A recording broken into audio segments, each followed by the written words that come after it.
Hello and welcome. I'm Suma Katauka and you are watching NewsX World. Let's take a look at some of the top stories.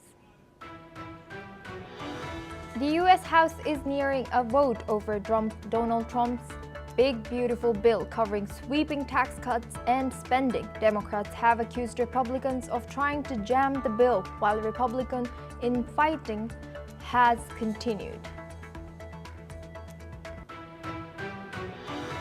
Iran's Foreign Minister Abbas Araghchi says the country is committed to the Nuclear Non-Proliferation Treaty, which looks at limiting the spread of nuclear weapons. Meanwhile, Araghchi has accused Germany of malice after it criticized Iran's move to suspend the nuclear watchdog IAEA. Hamas has warned Palestinians against cooperating with the US-backed Gaza Humanitarian Foundation. This comes as Hamas considers a US-backed Gaza ceasefire proposal that has already been backed by Israel, according to the United States. US President Donald Trump is set to speak with Russian leader Vladimir Putin today amid calls for US sanctions on Russia over the ongoing Ukraine war. The pair last spoke in June, with the US military action in Iran a potential talking point. EU Chief Ursula von der Leyen says the EU is ready for a trade deal with the US. This comes German Chancellor Friedrich Merz urged the EU to strike a tariff deal with the US before July 9 to avoid Trump's threatened 50% tariffs on key industries. A massive wildfire on Greece's Crete Island forced the evacuation of over 1,000 people and the departure of 5,000 holidaymakers as 230 firefighters, 46 engines, and aerial units battled flames, officials have reported. UK lawmakers voted to ban pro-Palestinian group Palestine Action as a terrorist organization after it damaged 2 RAF planes. And if approved by the House of Lords on Thursday, the ban will soon make supporting the group a crime.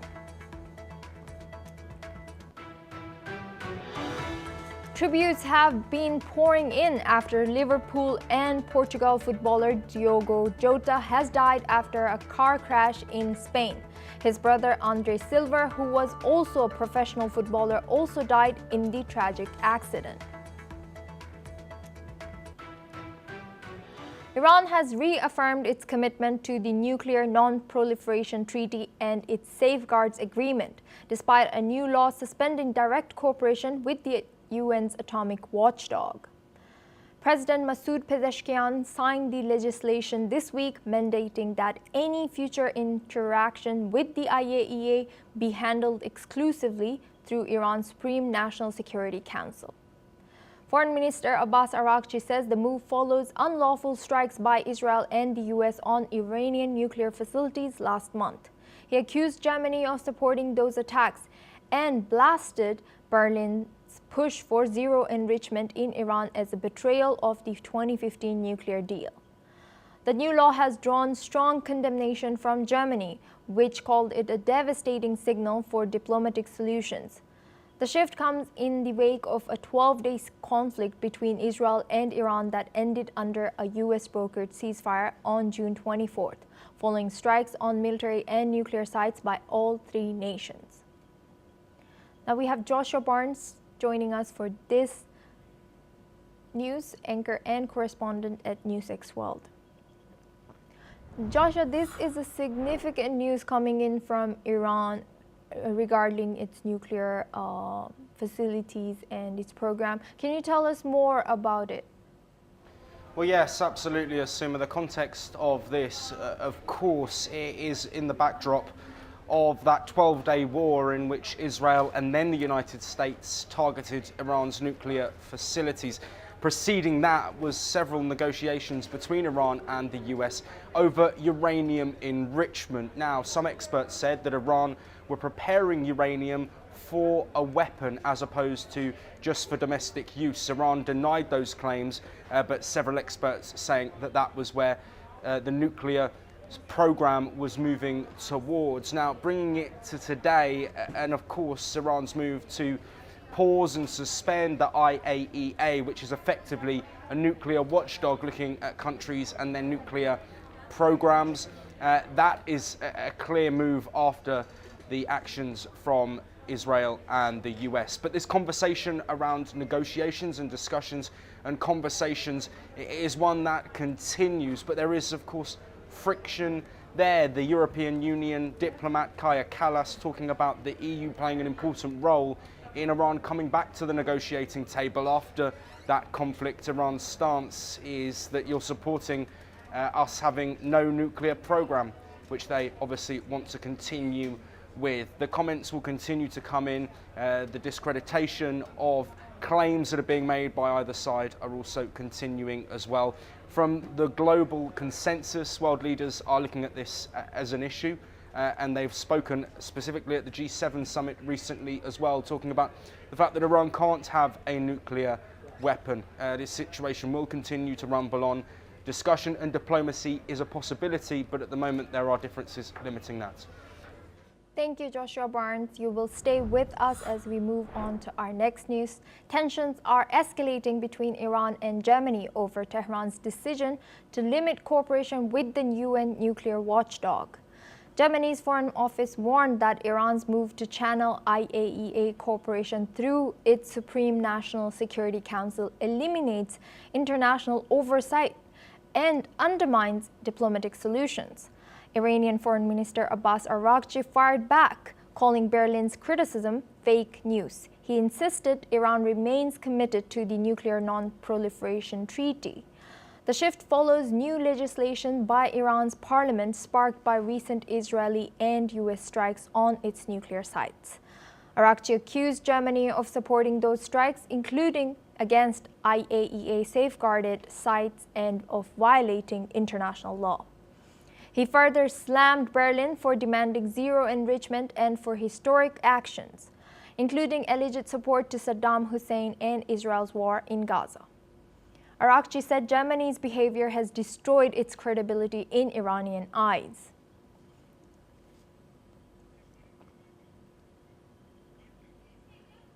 Israel's Mossad chief David Barnea has said that last month's operation against Iran caused significant damage, but stressed that Israel must continue its efforts to neutralize future threats from the Islamic Republic. Barnea made the comments during a visit by Prime Minister Benjamin Netanyahu to Mossad headquarters.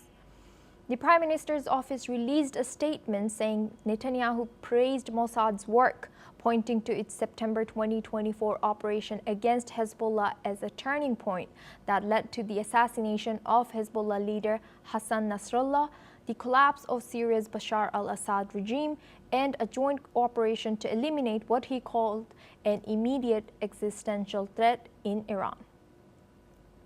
Barnea said Israel remains committed to acting resolutely to prevent future threats and to maximize strategic opportunities in the region. Now we're joined by Joshua Barnes. He's anchor and correspondent in NewsX World. Joshua, what more can you tell us about this news? Well, yes, Asuma, this of course is just confirmation of what we knew regarding the operation, and this coming from Mossad, which is Israel's almost secret service, their special service, and we assumed and knew to some part that they were involved in Israel's activity over that 12-day war that we spoke about a few minutes ago. This is just a confirmation at the success that Israel sees that they have carried out in this action. Of course, again, this is contentious. Iran disagree that the nuclear facilities and their nuclear program has been knocked back by as many years as the US and Israel have said, but clearly the damage was done. It's not just nuclear facilities, also military targets and personnel as well. We can't forget that there were scientists, physicists, and top military officials that were killed by Israel during these strikes. A message was sent. It was clear that this operation had been planned for some time, months in the planning, and carried out. This of course, a confirmation of that. Thank you very much, Joshua Barnes, for sharing that insight. Now we move on to our next news. The U.S. labor market showed solid growth in June, with non-farm payrolls rising by 147,000, surpassing economists' expectations. The unemployment rate dropped unexpectedly to 4.1%, down from 4.2% in May. While job growth continues, it's slowing, reflecting more cautious hiring due to ongoing labor shortages. Despite the slowdown, layoffs remain low as employers are holding on to workers amid the tight labor market. Economists predict that the jobless rate could rise in the second half of the year, potentially prompting the Federal Reserve to delay any interest rate cuts until September.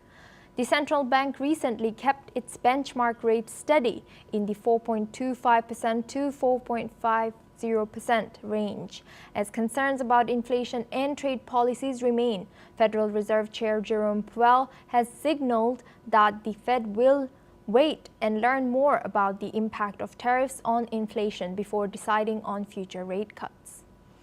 This steady job growth, along with the dip in unemployment, suggests the economy is holding up, but uncertainty remains as the Fed waits its next move. Now we have guests joining us for this discussion. Walter Anderson, he's a political analyst joining us live from Washington. Thank you for joining us, Walter, today. Welcome to NewsX World. With payrolls still beating forecasts and unemployment dipping to 4.1%, how much political credit can the White House realistically claim? And will voters feel the gains by November, according to you?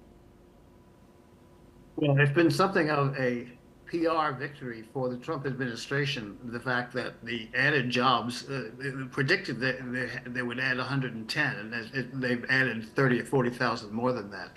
And the inflation rate has not gone up, which it often does in these circumstances. So that, in a sense, and that's been broadcast. That was on the news all over here in the U.S., where I'm speaking. In fact, I'm speaking from Washington, D.C. And the general sense was that this is going to be a plus for Trump and the Republicans, particularly when it comes to the midterm elections next year. Now, that's not the fact that there's some issues with the Trump administration that you were talking about the Iran situation. There's a consensus in the United States that Iran should not have a weapon. And that we are prepared on both sides to do quite a lot to prevent them from having a weapon. And as Trump demonstrated, his administration was willing to do a lot to prevent it. Where the controversy comes up was whether or not he needed the approval of the Congress to do it. Well, the Congress hasn't approved of military action initiated by the executive in years. I think I heard the last time it really happened was 1942 during the Second World War. And it doesn't seem, there is some opposition, but it doesn't seem to be any kind of a political earthquake against him for that reason. And now, Walter, if the jobless rate edges up later this year, does that give Chair Powell political cover to cut rates in September, or will tariff-driven inflation fears keep the Fed on hold? My guess is Powell is a very cautious person. There's a point in the past I had to work with him on something. He's very cautious. And my guess, unless there's a significant move one way or the other, is probably not going to change anytime soon. Now, if the economy begins to grow much faster, then it might encourage him not to change. If it slows down and where you need investment, then he may be encouraged to change, but that's not a good situation politically. And now employers are hoarding workers despite slower hiring. What does that say about structural labor shortages, and should Washington prioritize immigration reform or workforce training to ease the crunch? Well, there's immigration. There's immigration. The problem with the other immigration from Mexico and much of Latin America is that people didn't speak English and didn't have the skills that are required. You're talking about, people who are coming in with skills. Now, it could be, that we will loosen up the requirements for people who, one, have some knowledge of English, and two, have, an educational background that fits the needs of the U.S. uh, why the immigration issue hasn't, people have often asked me, given the fact that you may need people to work, the question is what kind of workers, are coming into the country. And unfortunately for many of them, they're people who lack knowledge of English and don't have any of the technical training that's required. I see. And now looking at what Puel has said, he wants to wait and learn. And you've also mentioned that he's very careful about tariff impacts. From a political standpoint, can any administration pursue aggressive trade measures without risking a stagflation narrative? The Trump administration has been very aggressive to increase production growth. In fact, this the quote unquote wonderful bill that looks like it's going to pass and be on his desk sometime today is actually a pro-growth bill, and the Republicans and some Democrats are looking at it as something that may be necessary, to grow the economy, to create opportunities for investment.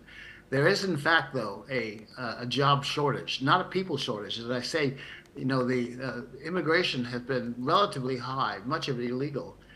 People coming from Latin America, but other places in the world, but they don't have either the language or the training to fit those jobs. You need to have a more aggressive program, and I just saw a wonderful program that we need to do a better job of advertising for certain skills that we need from overseas. Thank you very much, Walter Anderson, for joining us and sharing your insight as a political analyst all the way from DC. Now we move on to our next news as the U.S. House of Representatives nears a final vote on Donald Trump's marquee tax and spending bill. Earlier, Democrats accused Republicans of trying to jam the bill under the cover of darkness. Here's what they've said. Republicans are once again, which has been the case, Mr. Speaker, through every step of this journey, tried to jam this bill through the House of Representatives under cover of darkness. But I'm here today to make it clear that I'm going to take my time and ensure that the American people fully understand how damaging this bill will be to their quality of life. The version of Trump's tax bill passed by the Senate would cut about $930 billion of spending on the Medicaid health program and food aid for low-income Americans. The cuts would help cover the cost of extending Trump's 2017 tax cuts in a bill that nonpartisan analysts say would add $3.4 trillion to the nation's $36 trillion in debt over the next decade. The program covers 83 million low-income individuals. It is jointly funded by federal and state governments.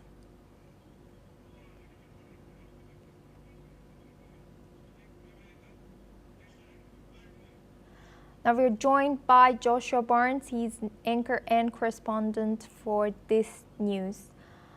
Joshua, what more can you tell us about this news that's coming in from the U.S.? Well, yes, Asuma, this bill really is a big part of Trump's moves. It has been criticised, not just from Democrats, but also those within his party. But it's made it through the Senate.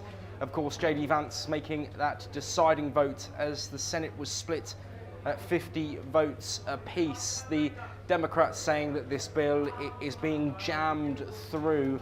Of course, Trump himself says that he wants the bill passed through before the July the 4th holiday, an extremely significant day in the American calendar and a point that he has earmarked as getting this bill written into law. But there have been lots of discussions, lots of amendments and lots of debates But we have moved through that phase now, and it is now time for the final debate and then that final vote as to see whether this bill will make it through the House and into law. Some experts have, of course, spoken about the increase in debt that this bill would introduce, but also looking at tax cuts. That is a point of contention. The Trump administration says this is going to make people feel richer. There are sort of breaks on tips and overtime earnings, but we're also looking at a potential tax break for the higher earners, a small percentage that could benefit from this bill. So there are questions being raised, the more money being spent, as well pledges towards the military and other areas too. But this is one that we will be keeping an eye on and bringing you all the updates as that final vote gets ever closer in the House of Representatives. Thank you, Joshua Barnes. You will stay with us as we have a breaking news. We have some news coming in. According to reports, White House envoy Steve Witkoff is planning to meet Iranian Foreign Minister Abbas Araghchi in Oslo next week to restart nuclear talks. Now we go back and we are joined by Joshua Barnes. He's news anchor and correspondent at NewsX World. Joshua, what is your reaction and what can we expect from upcoming talks with Iranian Minister Araghchi and US? Well, yes, Asuma, the news is definitely interesting. I must say, personally, I'm surprised given the rhetoric that we've had in recent days and weeks following that 12-day war. Now, we've spoken earlier in the program about the recent weeks and what's happened, but this is really a potential step towards diplomacy, but it does come with some caution. Of course, there were several rounds of indirect talks between the US and Iran, that being Steve Witkoff, the US Middle East envoy, and Abbas Araghchi, the Iranian foreign minister. These weren't able to end in a deal. Threats from Trump during this whole process of military action on Iran, if a deal wasn't struck, well, we saw that happen.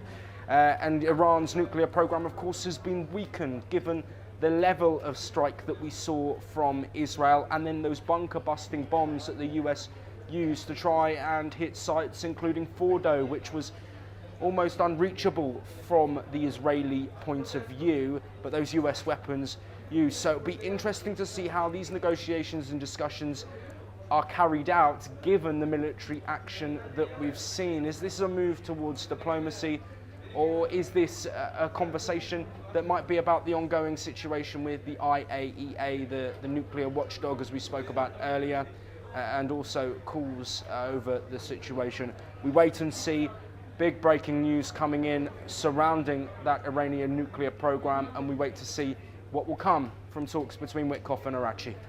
Thank you, Joshua Barnes, for giving us the insight. Now we move on to our next news.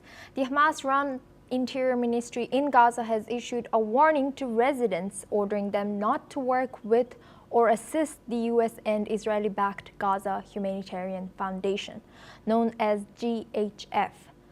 The ministry claims that deadly incidents near GHF food distribution sites have put lives at risk and says anyone caught cooperating with the organization could face the maximum penalties under the Gazan law.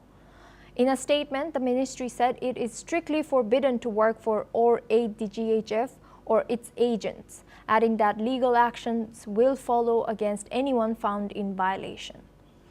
The GHF has not yet commented on the warning, but has previously accused Hamas of trying to prevent aid from reaching Gazans outside Hamas's control. The foundation began distributing food in Gaza in late May, using a model that the United Nations says is neither impartial nor neutral. Since Israel lifted its aid blockade in May, over 400 Palestinians have reportedly been killed while trying to access food, many near GHF food distribution sites. Israel has acknowledged civilian deaths near these locations earlier this week. Israel says its forces patrol the sites to keep aid out of the hands of Hamas. Hamas denies that charge. The GHF claims to have delivered over 52 million meals in just 5 weeks and says most other groups have seen their supplies looted.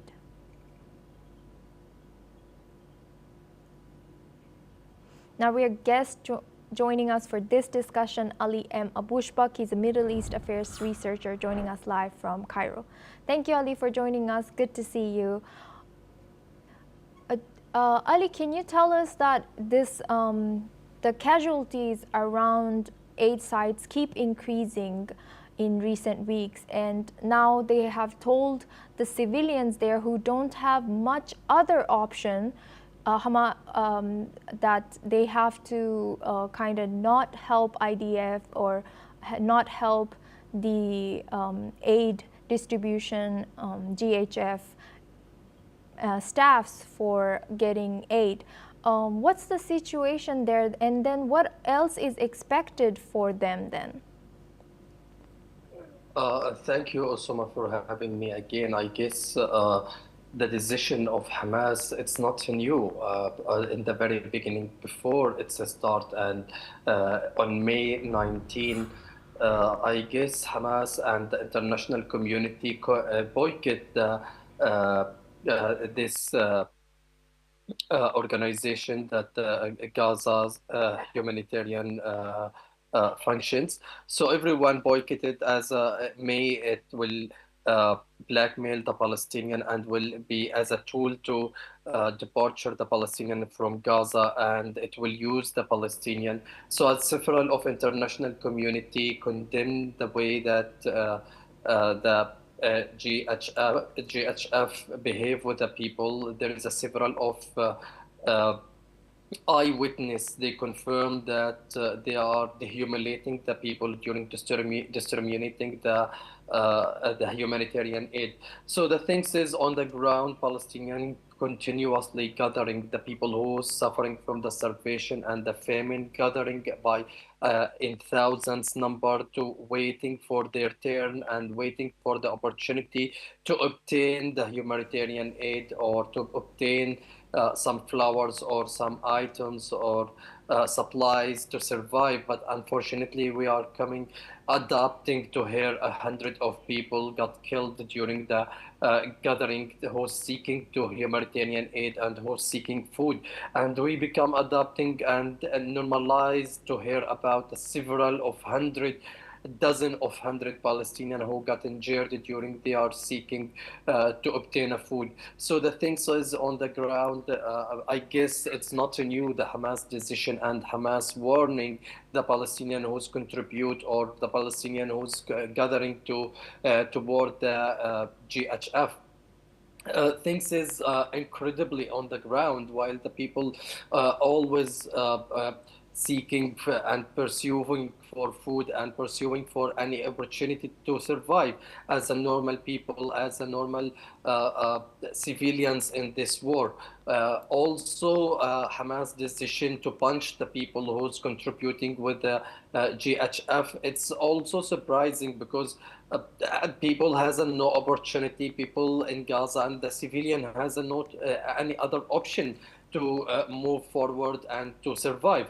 So also Hamas nowadays it's acting like, I mean, it's showing that it still has a power in Gaza to pressurize to pressurize the negotiation about the ceasefire in Gaza. We are going, I mean, this coming moment, it's a crucial time to hear the decision of Hamas, while it's a positive or negative toward the new proposal that kept by the mediator Qatar about the ceasefire, 60 days of ceasefire in Gaza.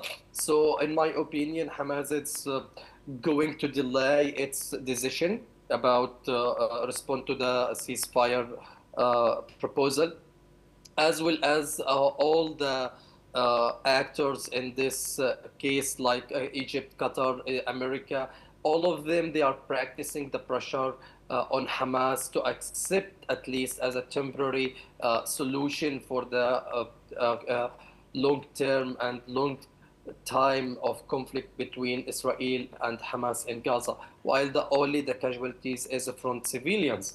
And we have witnessed several of footage on social media and in media outlets. So the people and the civilians who's got injured and killed, and we have witnessed several of women, children, all people who, I mean, killed in this conflict and in this time. So I hope that coming time, I hope the coming moment it will be a positive and optimist for the Palestinian in Gaza who's suffering from the continuous conflict and this war. And Ali, you kind of mentioned that this Hamas's warning shows that they still have got some leverage towards the Palestinian people in Gaza. What can happen to them if they violate the warning that's given by Hamas, the people? Yep, there is in Palestinian, it's called the revolutionary law that apply in the first Intifada in 1987. So they could be judged. They could be assassinate or targeting the people who has a suspicion without any charge. So also, despite this is it was from. It was a part of the Palestinian resistance, and Hamas nowadays it's applying the revolutionary law that could targeting people, attacking people and civilians without any charge and without any judgment or legally caught. So this is obviously, and it's clearly it's illegal behavior and illegal practice from Hamas. But we have known that Hamas it's not representing the Palestinian. It's a militant group, and it's not acting like a government as a despite the despite the Qatar acting like Hamas. It's representing and ruling Gaza. But Hamas has no ethicals in this part, and everyone condemn it. Since that Hamas it's not going to target the people without charging them or without going to the court. Also, it may also not attacking people, it may assassinating people, and which losing several of civilians' soul in this conflict who's innocent and who's seeking for food or seeking for money. So despite that, in my opinion, this illegally warning from Hamas, and I guess the Palestinian non-government organization, they are going to condemn this warning, but I guess no one going to accept it, especially the people are suffering. So if Hamas has any alternative, it should be explained to the people before warning the civilians about cooperating or gathering to take a food or gathering to take supplies. Yes. Yeah, also. Thank you very much, Ali M. Bushbak, for joining us and sharing your expertise as Middle East affairs researcher. Now we move on to our next news. Russian President Vladimir Putin has said today that he is going to speak to the US President Donald Trump later in the day. It will be the sixth publicly known conversation between the two leaders since Trump returned to the White House in January, and comes amid so far unsuccessful US efforts to broker a ceasefire in Ukraine. The two men last spoke on June 14th in a call mostly focused on Iran. The call was also announced by Trump in a Truth Social post and comes 2 days after the US said it would halt some missile and ammunition shipments to Ukraine, which continues to fight off invading Russian forces. US Defense Secretary Pete Hegseth ordered the pause weeks after ordering a review of America's munitions stockpile, sources told NBC News. White House spokeswoman Anna Kelly told NBC that the decision was made to put America's interests first, following the Pentagon's review of US military support for other countries.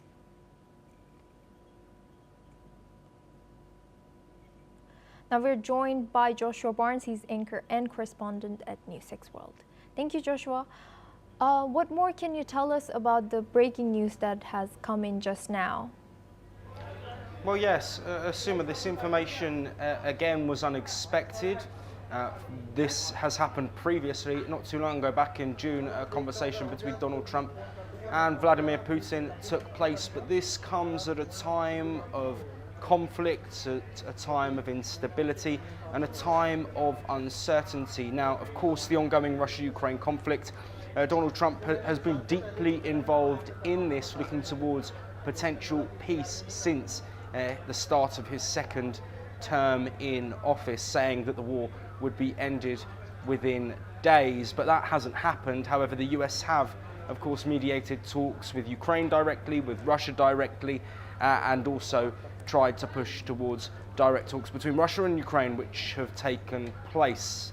Trump's stance on the US hasn't been as strong as some other Western allies of Ukraine. Of course, Trump pulling back on aid in recent days. He said that we can't push forward with the pledge of certain bits of military asset that had been allocated. And that comes also in the wake of a fallout between Trump and Zelensky. It feels that Trump has moved closer towards Vladimir Putin and closer towards Russia than was with the Biden administration. Conversation expected potentially to be had between Trump and Zelensky in the coming days as well. There have been reports of that. But it's not just the ongoing Russia-Ukraine conflict. There is also the conflict between Israel and Iran. Of course, we spoke about this earlier, but the US involved in directly targeting Iranian facilities. Iran, one of their key allies, is Russia, and Russia were vocal throughout that conflict, talking about the attacks that were happening on Iran's infrastructure. So it'll be interesting to see what dialogue comes from this phone call that we expect to be happening later today. It will be interesting to see what's discussed on Iran. Also interesting to see what is discussed ongoing in the Russia-Ukraine conflict. There has been talk in recent weeks about a potential set of sanctions on Russia, and not just on Russia, but also third-party countries which are purchasing oil from the country. That has been flagged by several members of the political circle in the US. It will be interesting to see if that is discussed as well. Apparently that bill has been approved by Trump. That would see 500% tariffs on countries purchasing oil from Russia. Oil is a key way that Russia gets their money after a sweeping set of sanctions from other nations since the start of the war between Russia and Ukraine. So it will be catastrophic for Russia's war effort if that happens. There's also the aspect of North Korean involvement in the Russia-Ukraine war. Of course, Putin and Kim have met and spoken on multiple occasions. That could be a topic for discussion too.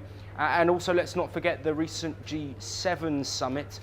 Donald Trump speaking about when it was the G8 summit and Russia was kicked out from the group of 8 as it was once then, after the 2014 Crimea invasion from Russia. So a lot to be discussed. Details aren't clear at the moment. A lot of this is speculation, but given the ongoing geopolitical instability, there are clear talking points that we expect to get updates from potential news moving forward, like the news that we brought you about Steve Witkoff and Abbas Araghchi meeting. We could be in a pivotal moment. There could be an announcement following this call, and we, of course, here on NewsX World will bring that to you as we get it.